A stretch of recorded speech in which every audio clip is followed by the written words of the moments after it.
Mister Nambiar. Yes. Mister Jaleel.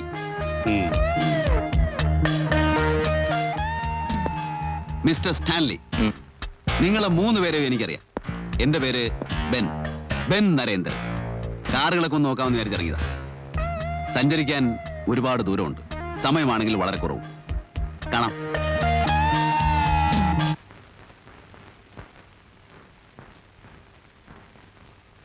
Narendran, എഴുന്നേക്ക്.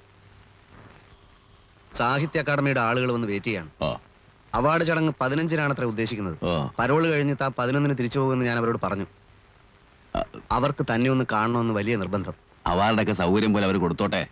താനേതായാലും ഒന്നങ്ങോട്ട് ചെല്ല്, അവർക്കൊന്ന് കാണാനാ.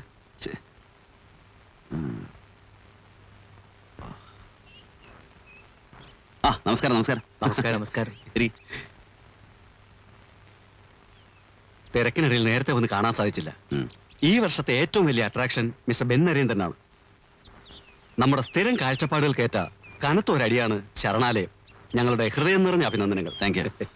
ആട്ടെ, ഈ പരോളിന്റെ കാലാവധി കുറച്ച് നീട്ടിക്കിട്ടാൻ വല്ല വഴിയുണ്ടോ? അത് നടക്കില്ല. ചടങ്ങ് നടക്കട്ടെ, എന്റെ കാര്യം പ്രശ്നമാക്കണ്ട. അത് പ്രശ്നമാണ്.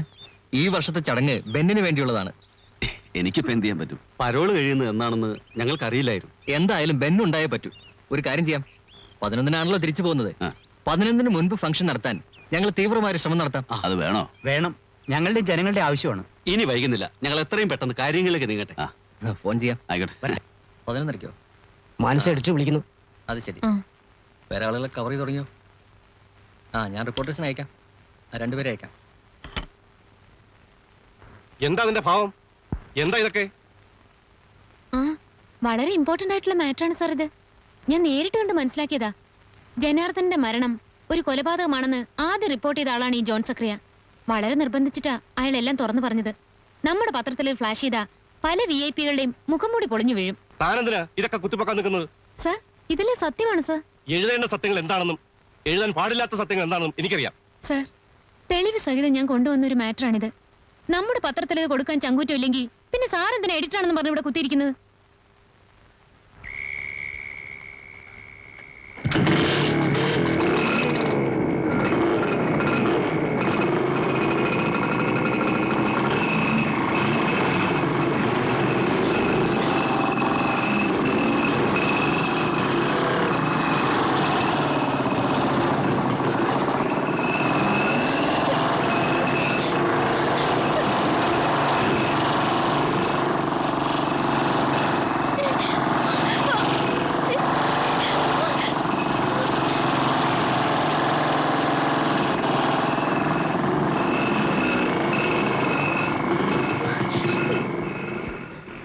എന്താ മനസ്സേ? എന്താന്നറിയില്ല. അവര് ആ മോട്ടോർ ബൈക്ക്. സംഭവം ഞാൻ പറയാം. കുട്ടി കുറച്ചു നാളായില്ലേ ഹോസ്റ്റലിൽ താമസിക്കാൻ തുടങ്ങിയിട്ട്. അപ്പൊ സ്ഥലത്തെ പൂവാലന്മാരൊക്കെ ഒന്ന് ഇളകിരി. അയ്യോ, അങ്ങനെയൊന്നും അല്ലെന്നേ. ഞാൻ പറയട്ടെ, അതിൽ കുറച്ചുപേർ ചേർന്ന് കുട്ടിയെ തട്ടിക്കൊണ്ടുപോയി ഏതെങ്കിലും സംഭവം നേരി കണ്ടിരുന്നെങ്കിൽ ഇങ്ങനെ ഒരു സംശയം ഉണ്ടാവുമായിരുന്നില്ല. I am very sure they try to kill me. എന്തിന്? അതാണ് എനിക്ക് അറിഞ്ഞൂടാത്തത്. എന്തിനും ഒരു ലോജിക്ക് വേണമല്ലോ.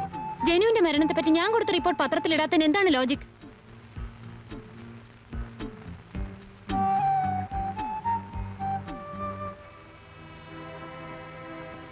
ജനുവിന്റെ അനിയത്തിയാണല്ലോ അത്.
ഇതേതാ സ്ഥലം? ഇത് ആർ.കെ. നമ്പ്യാരുടെ ഗസ്റ്റ് ഹൗസ് ആണല്ലോ. ഇവൾക്കെന്താ ഇവിടെ കാര്യം? ഇവിടെ ആരെങ്കിലും താമസമുണ്ടോ? അറിയില്ല. എന്തൊക്കെയോ പ്രശ്നങ്ങളുള്ള ഒരു സ്ഥലമാണിതെന്ന് കേട്ടിട്ടുണ്ട്. പകലൊന്നും ഇവിടെ ആരെയും കാണാറില്ല. പക്ഷെ രാത്രി പലപ്പോഴും ഒരുപാട് കാറുകൾ കാണാം. ശരിക്കും എന്തൊക്കെയാണ് ഇവിടെ നടക്കുന്നതെന്ന് അറിയില്ല.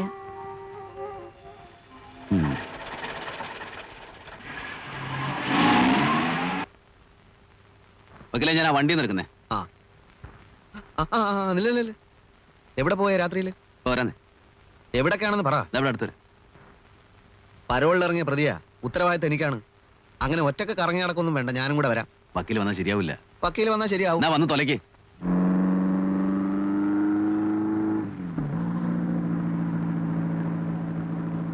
ഇനി പറ, നമ്മളിപ്പോ എവിടേക്കാ പോകുന്നത്? എവിടേക്കാണെന്ന് അവിടെ എത്തുമ്പോൾ മനസ്സിലാവും. ഞാൻ എപ്പോഴും പറയാറുള്ളതാണ്, വക്കീലിനോടും ഡോക്ടറോടും ഒന്നും ഒളിക്കാൻ പാടില്ല. ഒന്നും വിളിക്കാനില്ല, ചില കാര്യങ്ങൾ അറിയാനുണ്ട്.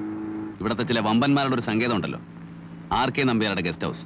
അവിടെ രാത്രി കാലങ്ങളിൽ അവിടെ എന്തൊക്കെയാണ് നടക്കുന്നതെന്ന് അറിയണം. ആഹാ, നിർത്ത് വണ്ടി. വണ്ടി നിർത്താൻ.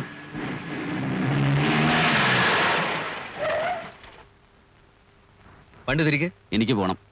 ജീവനിൽ കൊതിയുണ്ടെങ്കിൽ വണ്ടി തിരിക്കുന്നതാണ് നല്ലത്. ജീവനിൽ കൊതിയില്ല. എനിക്ക് സ്വല്പം കൊതിയുണ്ട്. എന്നാലേ കൊതി തീരുന്നവരെ വക്കീൽ ഇവിടെ നിൽക്ക്, ഞാനിപ്പോ വരാം. വേഗം വരണം, ഞാനിവിടെ തന്നെ നിൽക്കും.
सब ठीक है ജി.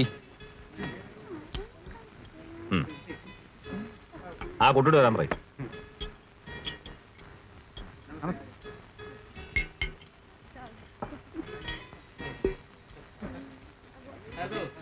നിന്റെ പേരെന്താ? സെലീന. ആ, ഇന്ന് മുതൽ നീ സെലീനയല്ല, ഡെയ്സി. ഡെയ്സി മാത്യൂസ്. പാസ്പോർട്ടിലും അതായിരിക്കും പേര്. കാര്യങ്ങളൊക്കെ സ്റ്റാൻലി പറഞ്ഞിട്ടില്ലേ? ഉവ്വ്. അനുസരണക്കേട് കാണിക്കരുത്. ഇല്ല. മുറി പോയിരുന്നോളൂ. കാര്യങ്ങൾ മുഴുവൻ പറഞ്ഞു തീർന്നിട്ടില്ല. പറയേണ്ട വിധത്തിൽ പറഞ്ഞെങ്കിലേ മിനിസ്റ്റർക്ക് മനസ്സിലാവൂ. നിങ്ങൾ എന്നെ വിശ്വസിക്കണം. സീൽ ചെയ്ത കവറുകളിലാണ് ടെൻഡറിന്റെ ആപ്ലിക്കേഷൻസ് ഉണ്ടായിരുന്നത്. മാത്രമല്ല, ആ കളക്ടർ ആണെങ്കിൽ ഒരു പിടിവാശിക്കാരനും. സീൽ ചെയ്ത കവറുകളിലെ ടെൻഡറുകൾ മാറുന്നത് ഇതാദ്യമല്ലല്ലോ. കഴിഞ്ഞ തവണ പാലത്തിന്റെ പണിയിലുള്ള പരാതി കേട്ടിട്ടാ മന്ത്രിക്ക് പേടി. അതിന് പേടിക്കുന്ന എന്തിനാ? നമ്മുടെ പേരിലല്ലോ കോൺട്രാക്ട്. കോൺട്രാക്ട് ഉള്ള ആൾക്ക് മന്ത്രിയുമായി പരിചയം പോലും ഇല്ല. അതല്ല, നമ്മൾ തമ്മിലുള്ള അടുപ്പം പല ഉദ്യോഗസ്ഥന്മാർക്കും അറിയാം. ഞാൻ ആരാ? വോട്ടവകാശം പോലും ഇല്ലാത്ത വെറും ഒരു IP ഹോൾഡർ. സ്വന്തമായി 1 സെന്റ് ഭൂമി പോലും ഇല്ലെന്ന് കോടതി വരെ പ്രഖ്യാപിച്ചിട്ടുണ്ട്. ആ ഒരു ഒറ്റ ബലത്തിലാണ് ഞാൻ കളിക്കുന്നത്. ഞാനും നിങ്ങളുമായി ബന്ധമുണ്ടെന്ന് ലോകം മുഴുവൻ അറിഞ്ഞാലും നമുക്കെതിരെ ആർക്കും ഒന്നും ചെയ്യാൻ കഴിയില്ല. അതുകൊണ്ട് കാരണങ്ങളൊന്നും എനിക്ക് കേൾക്കണ്ട, നിങ്ങളത് ചെയ്തേ പറ്റൂ. എന്നാലും ഇത്രയധികം തുകയുടെ എത്ര തുകയായാലും എന്താ? നിങ്ങളുടെ തറവാട്ട് സ്വത്തൊന്നും അല്ലല്ലോ. ഖജനാവിലെ പണം എന്ന് വെച്ചാൽ സർക്കാരിന്റെ പണം, അതായത് ജനങ്ങളുടെ പണം. ഞാനും ജനത്തിൽപ്പെട്ടതാ. ലക്ഷങ്ങൾ മുടക്കി ഒരു പാർട്ടിയെ തെരഞ്ഞെടുപ്പിൽ സഹായിക്കുന്നത് പുണ്യം നേടാനൊന്നുമല്ല. നിങ്ങൾക്ക് മാർഗടസം ഉണ്ടാക്കുന്നവൻ ആരാണെന്ന് ഇങ്ങോട്ട് പറഞ്ഞാൽ മതി, അവരെ ഞാൻ കൈകാര്യം ചെയ്തോളാം. ചാലി വാ.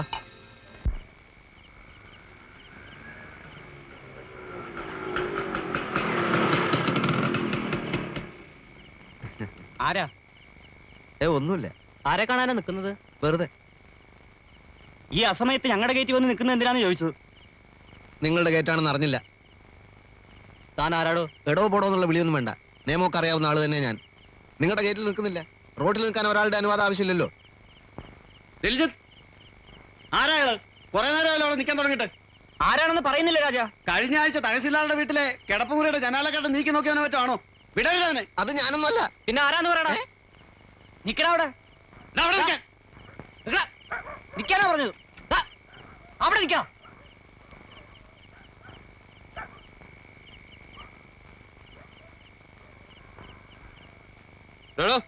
നിക്കടോ അവിടെ.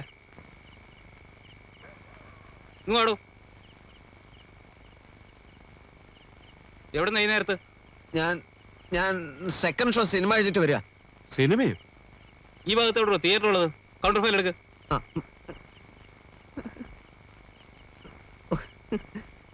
സാർ സത്യം പറയാം, ഞാനൊരു അഡ്വക്കേറ്റ് ആണ്. അഡ്വക്കേറ്റ്? കൗണ്ടർ ഫയൽ എടുക്കടാ. സാർ എടാന്നൊന്നും വിളിക്കരുത്. അഡ്വക്കേറ്റ് PS നെന്മാറാന്ന് കേട്ടിട്ടില്ലേ?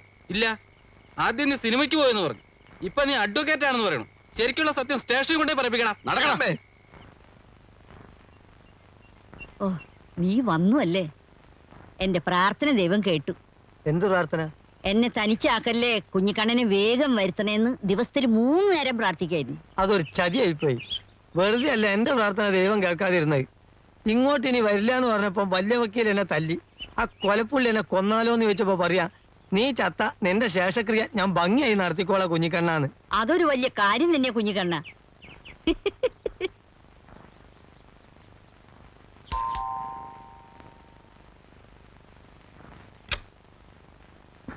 ആ, ഒന്നും മിണ്ടാതെയും പറയാതെ എങ്ങോട്ടാ പോയത്? കുറ്റിപ്പുറത്ത് നാണുമ്മാന്റെ ചാത്തം. പോകുന്ന വഴിക്ക് തോണി മറിഞ്ഞു, വരുന്ന വഴിക്ക് ബസ് അപകടം. ബാക്കിയുള്ളവന്റെ തലവിധി അല്ലാണ്ട് എന്ത് പറയാൻ. വാ. വക്കീലേ, വക്കീലേ. വക്കീലിനെ ഇന്നലെ രാത്രി മുതൽ കാണാനില്ല. അയ്യോ, കാണാനില്ലാന്നോ? നിങ്ങൾ അറിയണ്ട അങ്ങേരെ എവിടെ പോവാൻ. ഞങ്ങൾ ഇന്നലെ രാത്രി ഒരുമിച്ച് പുറത്തിറങ്ങിയതാ. തിരിച്ചു വന്നപ്പോ വക്കീലിനെ കാണാനില്ല. ഈശ്വര, വക്കീലിനെ തട്ടിക്കഴിഞ്ഞു. കുടിക്കാൻ എന്തെങ്കിലും എടുക്കട്ടെ.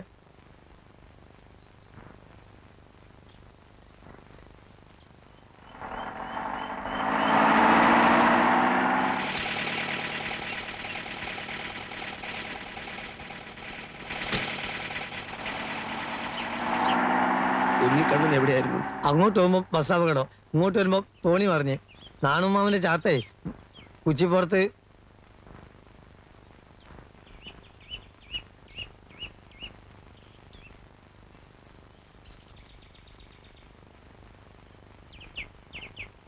അല്ല, വക്കീൽ ഇത് എവിടെയായിരുന്നു? ഇന്നലെ ആ ഏരിയ മുഴുവൻ ഞാൻ അരിച്ചു പെറുക്കിയല്ലോ. കുഞ്ഞിക്കണ്ണ, ഉം. കുറച്ച് എണ്ണയും കുഴമ്പൊക്കെ എടുത്തു വെക്ക്. വെള്ളവും ചൂടാക്കിക്കോ, ഒന്ന് കുളിക്കണം. ചെല്ലു ചെല്ലു ചെല്ലു. എനിക്കൊന്നും ചെയ്യാൻ പറ്റില്ലെന്ന് പറഞ്ഞില്ലേ? ഡയറക്ടർ കൊണ്ട് തീരുമാനമാണ്. ടെർമിനേഷൻ നോട്ടീസ് തന്നാൽ അത് മാറ്റിക്കൊണ്ട് പോവുക. അതിനെന്തെങ്കിലും കാരണം വേണ്ടേ സാർ? കാരണം എന്തെങ്കിലും ഉണ്ടാവുന്ന കുട്ടിക്കോളൂ. അതറിഞ്ഞാലേ എന്റെ ഭാഗത്തു നിന്നുള്ള തെറ്റെന്താണെന്ന് എനിക്ക് മനസ്സിലാവുള്ളൂ. ആവശ്യമില്ലാത്ത കാര്യങ്ങൾ അന്വേഷിക്കുന്നതാണ് മാനസയുടെ ഒരു തെറ്റ്. ഈ പത്രത്തിന് മാനസയുടെ സേവനം വേണ്ടാന്ന് പറഞ്ഞാൽ പിരിഞ്ഞു പോവുക, അത്ര തന്നെ. എങ്കിലും ഇത്ര നാളെ ഈ പത്രത്തിന് വേണ്ടി ഞാൻ കഷ്ടപ്പെട്ടതല്ലേ? അതൊക്കെ എനിക്കറിഞ്ഞൂടെ? ഇതുകൊണ്ടൊന്നും തന്റെ ഭാവിക്ക് ഒരു കുഴപ്പമില്ല. മാനസയ്ക്ക് കഴിവും അത് ഉപയോഗിക്കാനുള്ള ധൈര്യമുണ്ട്. അവസരങ്ങൾ താനേ വന്നോളും. ധൈര്യമായിരിക്കും. എന്തായി? കാര്യങ്ങളൊക്കെ പറഞ്ഞു. വളരെ വിഷമത്തോടെ പോയത്. അത് സാരമില്ല. വാസ്തവത്തിൽ മാനസ് നമ്മുടെ സ്ഥാപനത്തൊരു അസറ്റായിരുന്നു. വാര്യർക്ക് അറിയാമല്ലോ, ഇത് എന്റെ മാത്രം താല്പര്യമല്ല. ഇനി അവളിവിടെ വർക്ക് ചെയ്താൽ അത് ഈ സ്ഥാപനത്തിന് തന്നെ അപകടമാണ്. ഒരു ജേർണലിസ്റ്റിനേക്കാൾ നമുക്ക് ആവശ്യം നമ്മുടെ സുഹൃത്തുക്കളാണ്.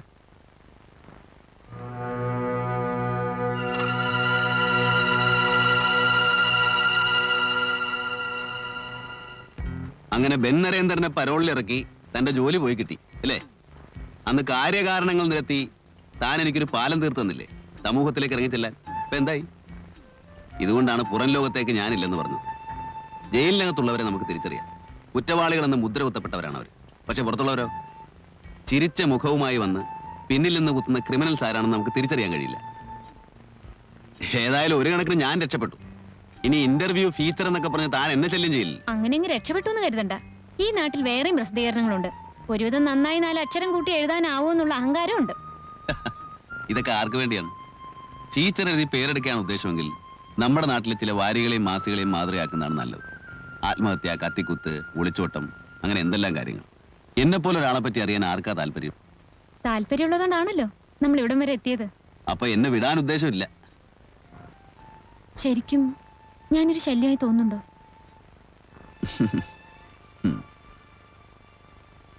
തുറന്നു പറയണം. തുറക്കാനും അടയ്ക്കാനും ഒന്നും എനിക്ക് സമയമില്ല. തിരിച്ചു പോകാൻ ഇനി വളരെ കുറച്ച് ദിവസങ്ങളേ ഉള്ളൂ.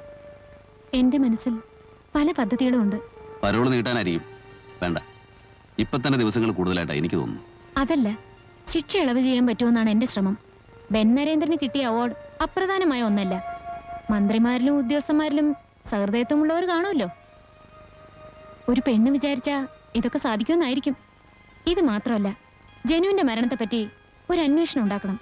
മിസ്റ്റർ ജോൺ സക്രിയെ പോലുള്ള സാക്ഷികളുള്ളപ്പോ നമുക്ക് പലതും ചെയ്യാൻ സാധിക്കും. മാനസ ഒരു സാധാരണ പെൺകുട്ടിയല്ല.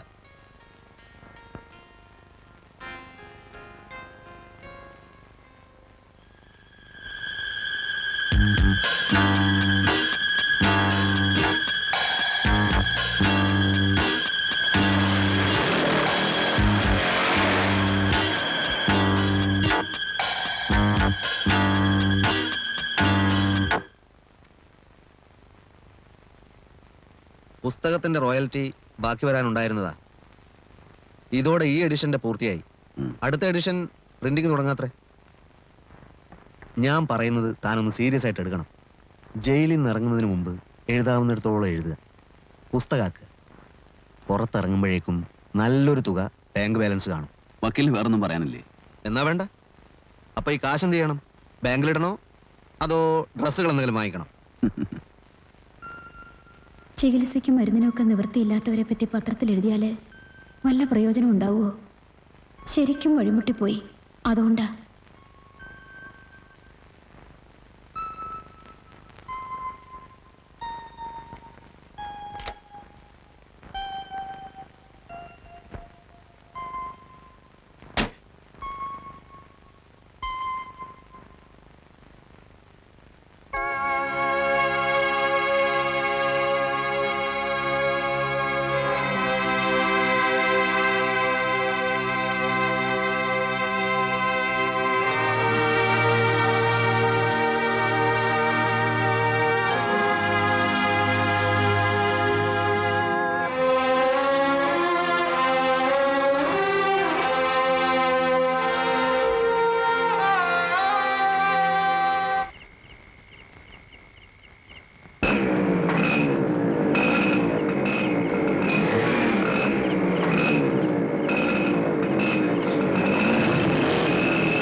ഹോസ്റ്റലിൽ കൊണ്ടുവിടാം. മാനസ് ഒറ്റക്കിനി എങ്ങും പോകണ്ട. അപകട മരണങ്ങൾക്ക് വാർത്താ പ്രാധാന്യം കുറവാണ്.